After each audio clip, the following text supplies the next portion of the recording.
You know, I was just writing to someone who was with me when we first opened the History Center up back in 2007. It hasn't been that long. You know, Mary Margaret Mahoney, she was an intern that came and helped me out, and she ended up staying for a year and a half, 2 years, and now she's getting her PhD at UConn. And I thought, my gosh, you know, it's been only 6 years, 7 years since we opened the doors to the Hartford History Center. It seems like longer. And I think, you know, we know the Hartford History Center as the Hartford Collection. And it kind of went into storage during the renovation of the library and then kind of came up around 2007, 2008.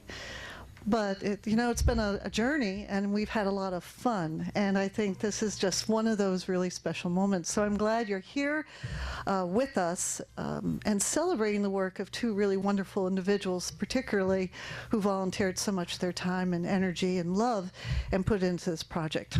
So now I will do my real script, but I want to welcome you. I am Brenda Miller. I am the Executive Director for the Hartford History Center, and I am also the Chief Cultural Affairs and Public Programming Officer for Hartford Public Library. So I have pleasure in two huge areas that are so much fun, and I work with some really wonderful, wonderful people. I could not be more delighted than to stand before you with this particular project. The Hartford History Center's Hartford Through Time, newly published by Fawn Hill Media, shows many things.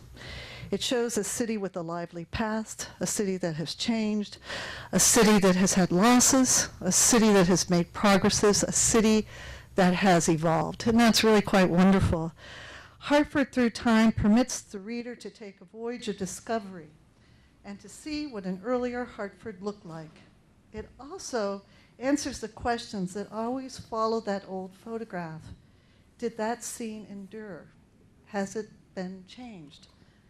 Using nearly century-old and never-before published images of the city that were selected and curated and captioned, well, curated and selected, I'm sorry, that's redundant, captioned by Wilson H. Foddy, known as Bill, a volunteer project historian here at the Hartford History Center, professional photographer Andy Hart, traveled the city with those photographs in hand to match that exact spot. And he did a fairly amazing job, really quite incredible.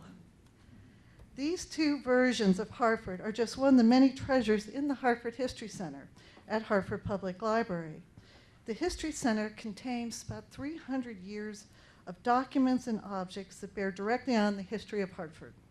From the personal pamphlet collection of Noah Webster to the doll collection of our beloved first librarian, Caroline Hewins, to our beloved gear directories, and I don't know if you've ever had the opportunity to go into Hartford's gear directories that go back to the early 1800s, but they're really quite special. We were given them, the library, by the Gear family. To a collection of municipal records, city records dating back into the 1600s that are without parallel in this country. The Hartford History Center and its staff bring together the story of an American city and a place to preserve and protect it. We're very proud of that. We're very, very proud. Hartford Through Time has been made possible through the generosity and expertise of historian Bill Foddy and photographer Andy Hart. Without them, we would not be holding this book today. It is to their efforts. They did this without charge. They did this totally as a generous offer. A special thanks goes out to Hartford Public Library CEO Matt Poland, who has been our North Star and has been supportive of us really quite wonderfully. Thank you.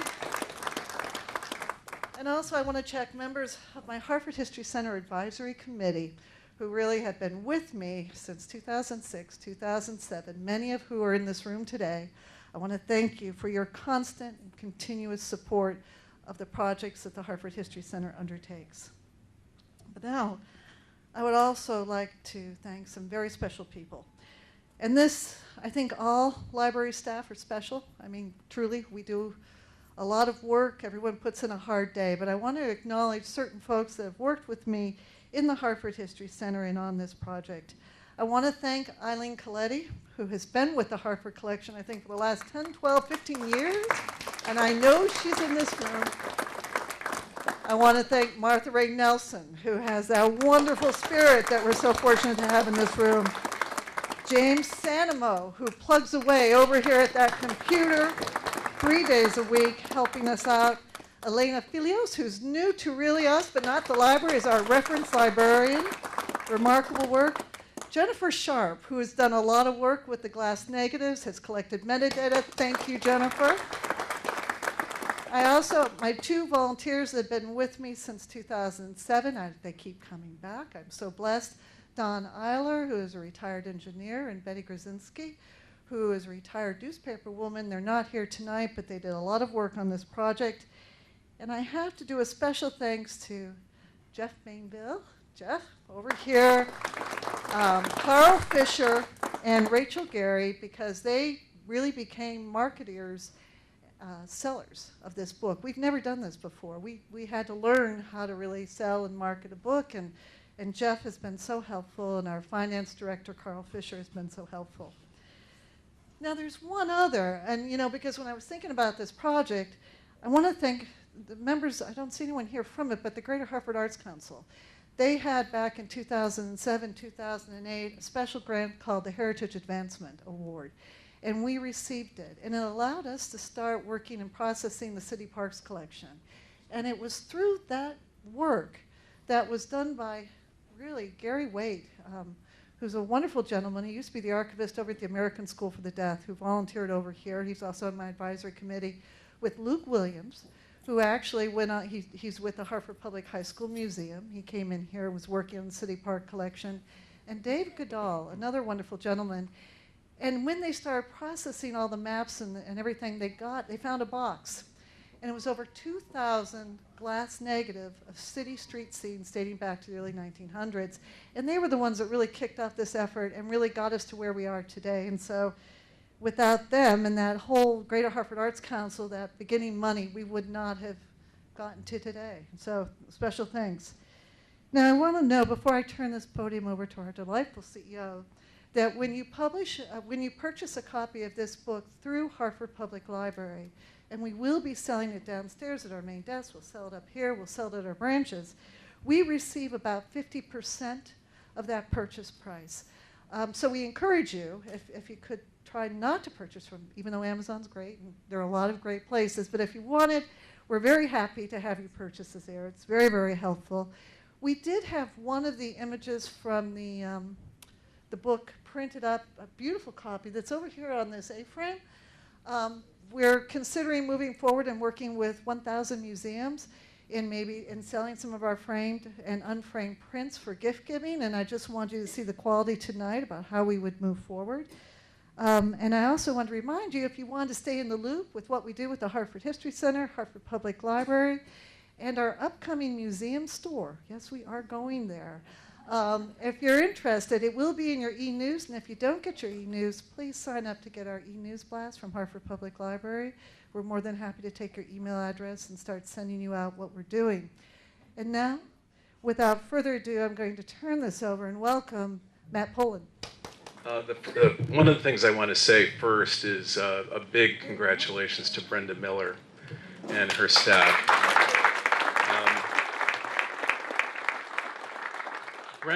Brenda and the staff of the Hartford History Center, in a relatively short period of time, you can't hear me? Sorry about that. Is this better? No? Louder. There we go. Is that better? Okay. I'll go to my lower register. Maybe that'll work. Brenda and the staff of the Hartford History Center over the past relatively short period of time have taken what was an archive of wonderful material and helped make that material available to the current citizens of Hartford and others, enlivening today by the past.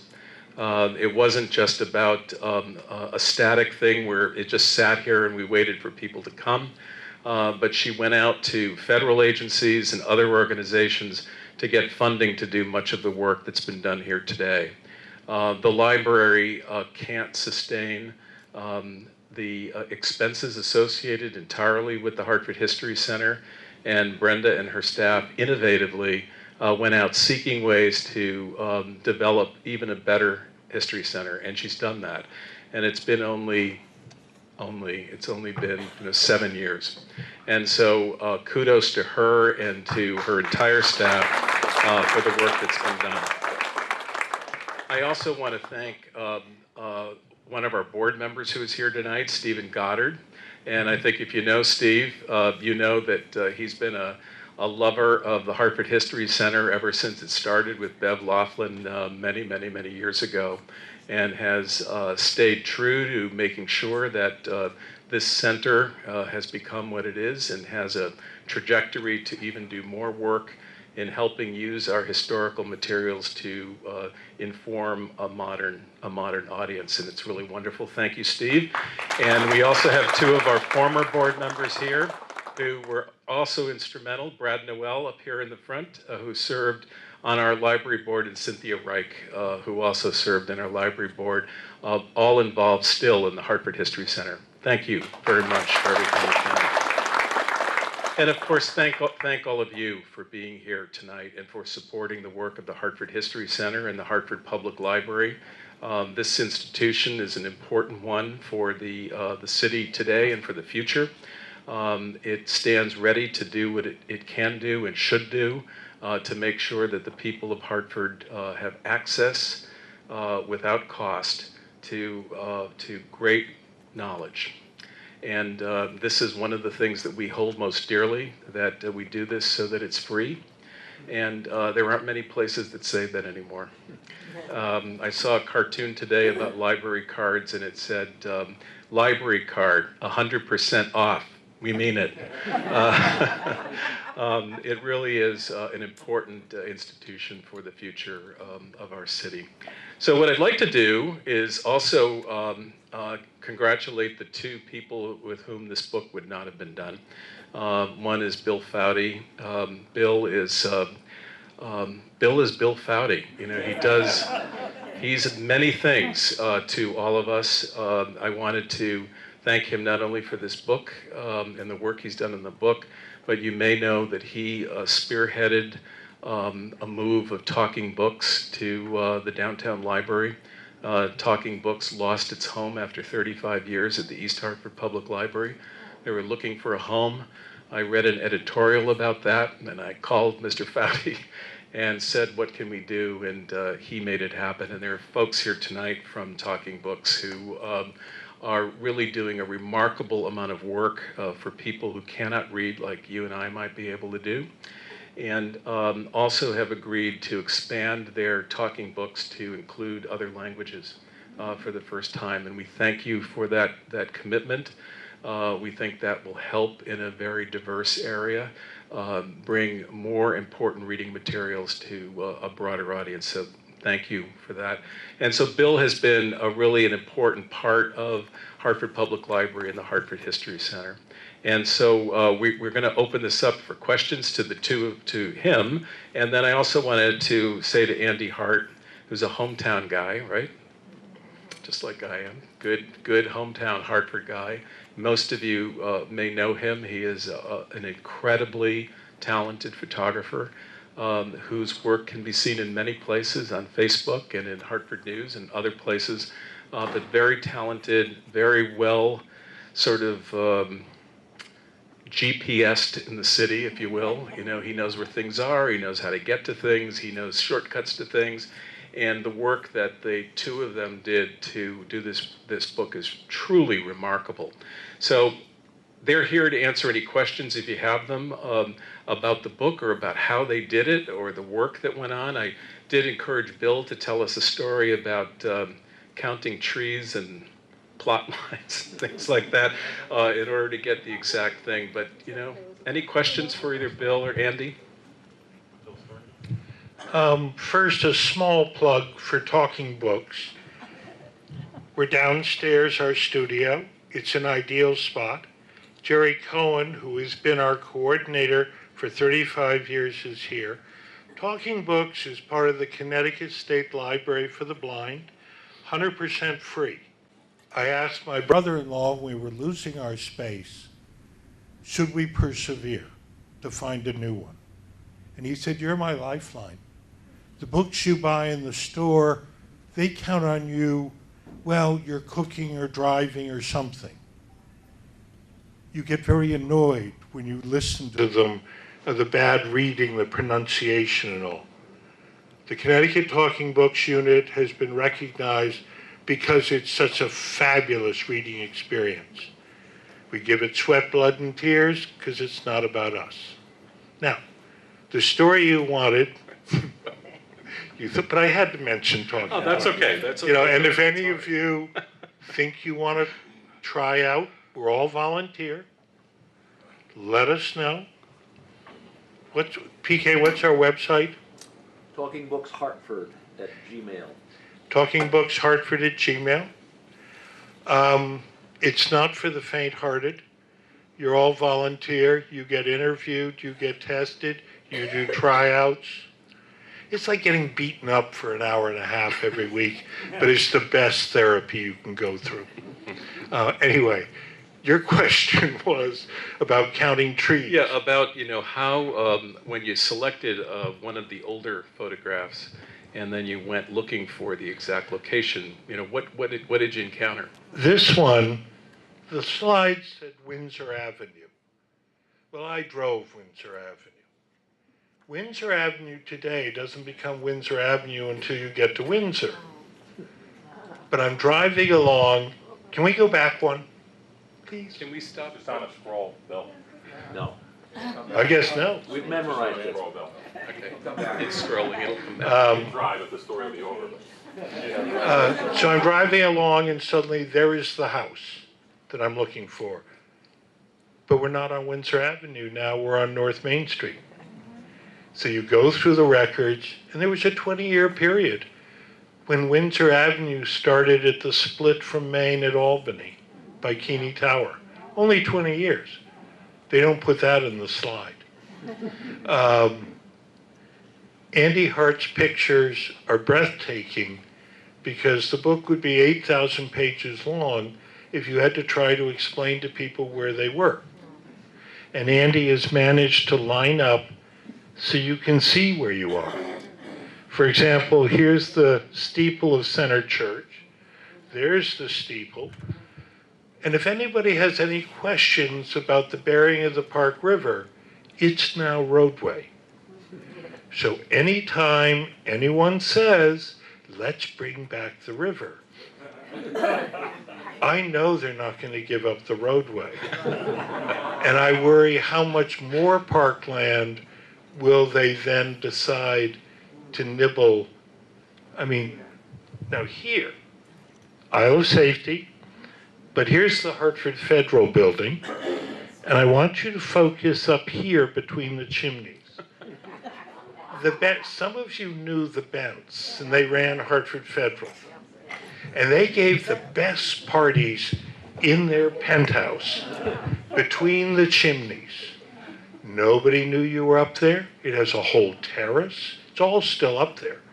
If one of you have lots of extra money, you might sort of buy it and give it to the library so Matt could have a uptown office. But you're up on this terrace, which is almost the size of this room. And you're overlooking this. There it is. Oh, there we are. Here's the house. There's the house. The stick work. You also look at the lay of the land. The land stays sort of constant. And this wonderful one of Garden Street, this whole area has been absolutely unrecognizable. But what Andy has done is line up so you can understand. Spring Street doesn't work. They have completely screwed that up. I mean, that used to come, never mind. But the counting of trees, I know. There were these slides that had all these houses I had never seen. But there were these little stakes. And I realized they had numbers on them. And they were by trees that were too close to the road. So since these are public works glass negatives, you suspect, I bet they're about to cut those trees down. But I had never seen these houses on Farmington Avenue. And having been curator of the Mark Twain House, I can say I thought I knew every house on Farmington Avenue. I have no idea where I am. And all of a sudden, there's the O'Hearn Funeral Home. And there's a stake in front of it. And now I know where I am. And you get out the atlas books, which tell you whether it's brick or wood and the size, and all of a sudden we can put a name on each of these houses. And that's fun. The main purpose of the book, sharing. This library is the first library in the country, of any library, to do a book like this. They have figured out that it's sharing, it's getting the information out, it's making it available, not saying, yeah, we have the pictures, you can't see them. You know. And it's available in so many ways. And the fact that the royalties and all go to support the cause. And that's also because they're public work slides, they belong to the public. Questions? Okay, go eat. Any questions for Bill or for Andy? Bill? Bill, working on this project and making these comparisons from 100 years apart, what is the overall message or lesson that you may have, if any, that you got out of it? This is where my mother's counsel needs to come in. I think I'd say to Hartford, the bulldozer is not the answer. When you look at the acreage and all the buildings that got completely leveled north of Fox's, south of the library, and nothing was built. Nothing. And here we are 50, 60 years later, and well, forgive me, still fumbling around. Why don't you do what they did in Oklahoma? Homestead the shit. Just, hey, you want to build, you want to buy, how many people are going to employ, we won't charge you taxes, everything you invest, make it work. No, we'd rather sit and look at bricks and weeds. So, Phil, come on, gang. The capital city, it should be a very easy city to manage. But now I'll stop before I get into real trouble. Yes. Thank you, Bill. Were schools, because we have a lot of older, really classy schools, is there a project where schools might be considered then and now, like the Academy on Tower Avenue, where I went to grammar school, Barber School. That's a good idea. There's a whole lot of them. I'm just wondering if pictures were taken over consideration. The public works pictures are mainly, as you would expect, streets, sidewalks, and all. Several years ago, the former superintendent commissioned a report. Why are these schools named for why they're named? West Middle School is because it was west of the middle of the city. And a lot of the names, some great people. Clark, who was the first African American on the city council. And he also ran a funeral home. But we've lost that touch.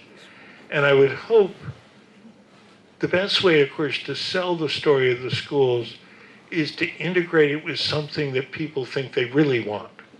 Like the pictures of downtown where they all shopped, and then they stay for the schools. If you just led with the schools, I'm afraid that the principals being required to buy 2 copies might just stop the sales. If they're still around, There we that's are. right. One thing on the schools that a lot of the schools are brand new, the ones that have been built over the last 15 years or so. But a project that I think you'll all really enjoy when it's done is the really restoration of West Middle School. West Middle is undergoing an expansion and a restoration, and it's largely, its footprint isn't changing, and its exterior, except for the new wing, will remain the way it is today. So it will still evoke the travelers, or excuse me, the Etna. It was a mistake. Actually, it's the old. Or the old State House. Excuse me. Excuse me. And in Sorry. fact, the two brownstone posts on Asylum are the original brownstone posts that were at the east end of the old State House that had lanterns atop.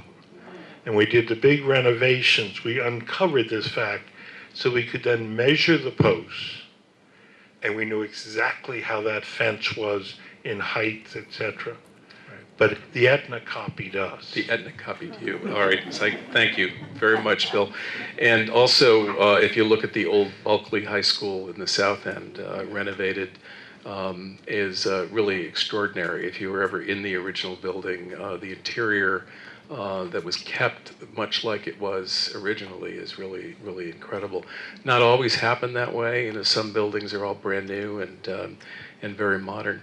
I don't know if you saw this, Bill, on CPTV last night. This might have been an older one, but Diane Smith did a program about the fear that we have now of modern buildings coming down. That so much has gone into the development of modern structures that are now obsolete, and we're tearing them down already. You might have all recalled the Wild building that Cigna had in Bloomfield was scheduled to be torn down. And sort of brighter minds prevailed on that ultimately, and it's remained, which is important. But I think Bill is right. As you look at the history, tells us and gives us some pretty cautionary advice about how we go about changing the landscape of the city, and to do it when it has to be done in a way that's respectful of what was there before. Any questions for Andy? The eyes to the world. Andy, they want to see you. Come on up.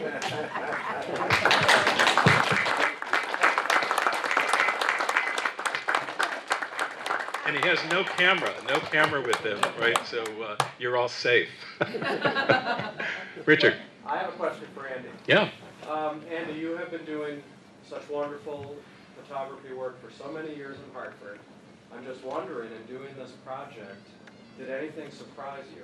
I mean, I would think that you had all the surprises you could have, or something that you learned that you didn't expect to learn.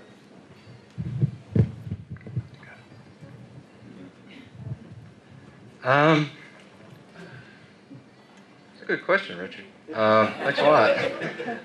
I really can't think of one offhand. I'm sure there is one, but offhand, I guess just the sheer volume of buildings that were, like Bill said, to the north of downtown, north and east of downtown that were torn apart. I mean, there's just thousands, maybe, buildings down there. The hardest part about those buildings is something Judge Kinsella once said, that if you're going to bring it all back, you have to remember to bring back the smallpox, the pestilence, the smells. They weren't all in very good shape, many of them inside.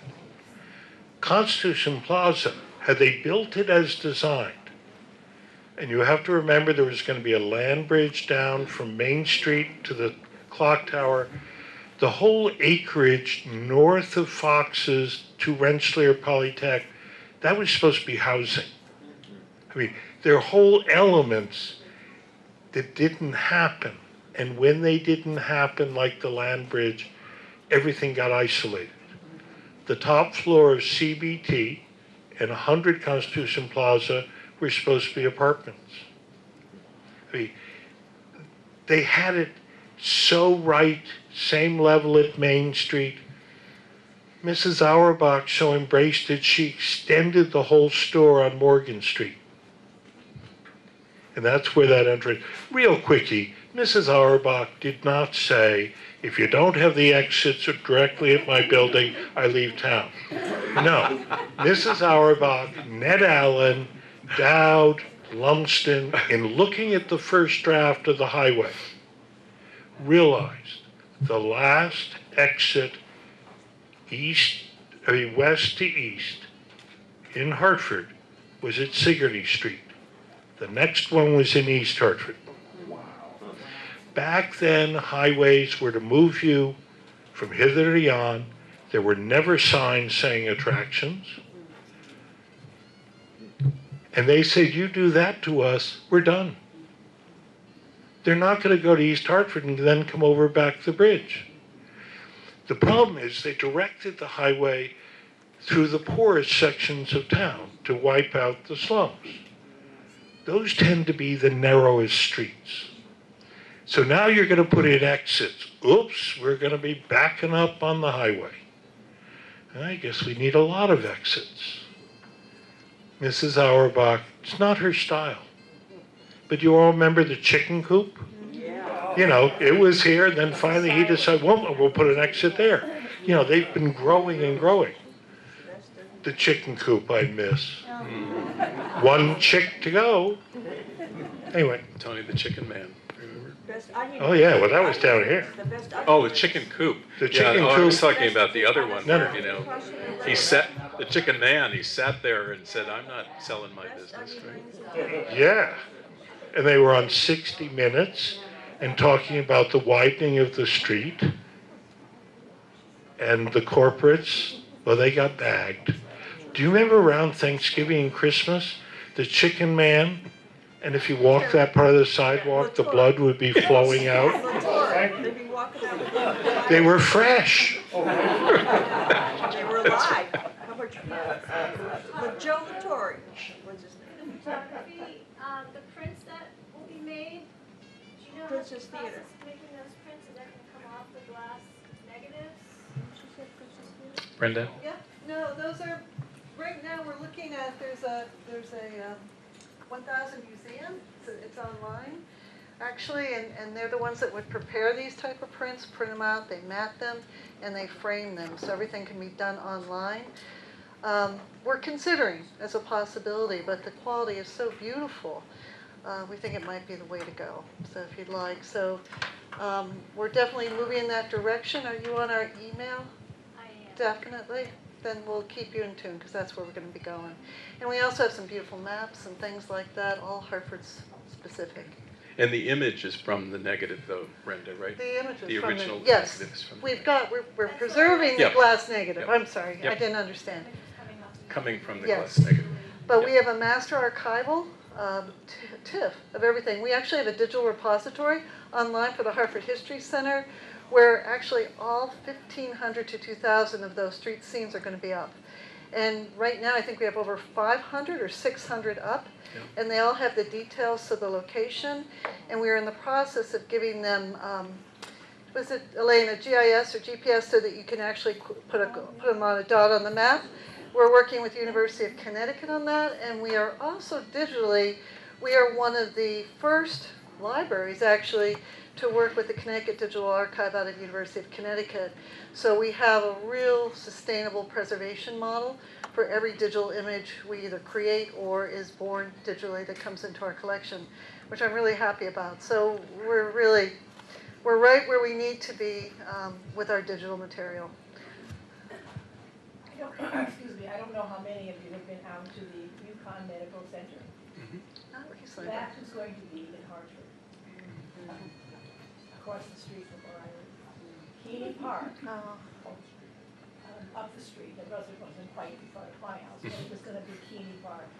And it's out in UConn, and when you see it, you know how much land that would be taking in Hartford to replicate what's going out there. Right. So I'm happy to drive out Absolutely. to Farmington when I have to go. Good to know. Well, some of you may know that we, I think you all know this, that UConn's Hartford campus is moving to the downtown. And, you know, we're all very excited about that, particularly as an open campus. You know, this is about downtown being the campus, not the building. And if you've been following UConn, they opened a Waterbury branch, and you know, Waterbury thought that they were going to get a big bump in their economic development downtown, except that they built a building that no one ever had to come out of. You know, so everybody parked underneath, they ate inside, and so when your classes were over, you got back on the highway and out you were, and there, you know, nothing happened. There was no bump. UConn has made the decision to make the Hartford campus in the capital city the downtown. right? So that they're not going to have all their restaurant facilities inside there. People will go to Front Street and to other places here in the city, and there are partners being built with them or being made with them. With the Wadsworth Atheneum is one of the partners, the Science Center, and the library to be part of the campus. For downtown. And I think one of the great things about that is that it's not taking up any more space. They're using space that's available. They're going to renovate that Times portico, which is, I think, will be stunning as it's brought back to its original glory. And yet they're going to have students in all of these institutions and in the street regularly. So I think we've made a good decision around land use in that case for sure. Anybody else? Is this book going to be one in a series of books? Oops, it's our dream. It would be great. Given that we have about 1,500 images, and it just depends on Andy. But if you're familiar with Mr. Foudy's books, you know that he did them all in a series about Hartford, and they're wonderful, wonderful books, and certainly the material exists to do it. Yeah, it does. Andy? I was going to ask Bill, when you were going through the plates, did you find any public work photos that had captured the Connecticut River, which certainly in Hartford's downtown has remarkably changed, and I wondered if they had any plates that indicated that they took photos then? None of the Connecticut River. The biggest is the Park River, which, when, as I said, they buried it, they took all the land for the streets. Very few of the downtown per se, poorer sections, but not the modern office buildings.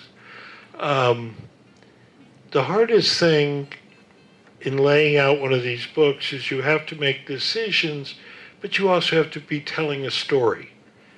And you can't just sort of surprise them at every page. And so you start with a very familiar scene, you end with a very familiar scene, and hopefully somewhere along the journey in between, people enjoy, yeah, I know where I am, gee, I wonder where I am. And it weaves, because otherwise it's just each page is in isolation. There were none of the river. There are a whole bunch of sections, and you almost want to go back into Public Works and say, okay, where are the other boxes? Because you're going, I don't think, wait a second, what happened to Asylum Street? Yeah, and the flood. Well, the flood, here's my number one thing. The Park River did not flood, okay? The Connecticut River backed up through the street drains. That whole storm came from Old Saybrook and shoved the Connecticut River. The Park River didn't flood. It's the Connecticut backing up. But why did they bury the Park River? Well, with the Corps of Engineers and federal money, you could put a whole drainage thing in to suck the Connecticut River up a conduit. In fact, it goes all the way out to near Rembrook School, to keep the downtown from flooding. And while you're at it, why don't we do the Park River too, and then we can take the land for streets. The Park River didn't flood. And you heard it here, folks.